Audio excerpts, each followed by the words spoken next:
Seorang tersangka pembunuhan siswi MTSN di Kabupaten Tanah Datar, Sumatera Barat yang sempat buron akhirnya berhasil ditangkap aparat kepolisian Polres Kota Langsa, Aceh.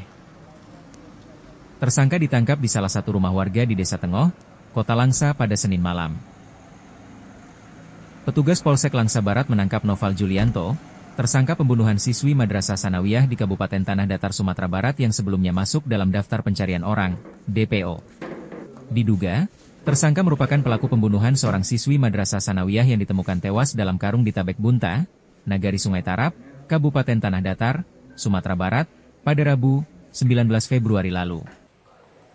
Kapolres Kota Langsa, AKBP Andi Rahmansyah, mengatakan bahwa pengungkapan kasus pembunuhan yang sempat viral di Sumatera Barat ini berkat kedekatan Babin Kamtibmas dengan masyarakat. Warga yang curiga terhadap gerak-gerik tersangka melaporkan keberadaannya kepada petugas. Menindaklanjuti laporan tersebut, petugas Babin Kamtibmas segera mengumpulkan informasi dan melakukan penyelidikan. Setelah berkoordinasi dengan Polres Tanah Datar, didapatkan kepastian bahwa pria tersebut merupakan DPO kasus pembunuhan. Ini pelaku utama, menurut keterangan dari kronologisnya.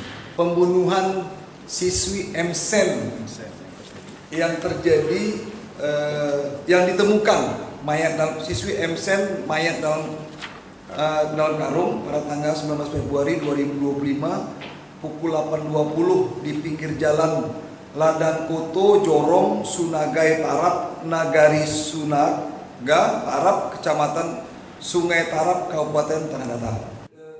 Polres Kota Langsa telah berkoordinasi dengan Kepolisian Polres Tanah Datar.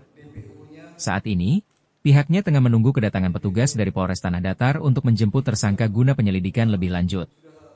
Dari Langsa, Tim Liputan Aceh Video.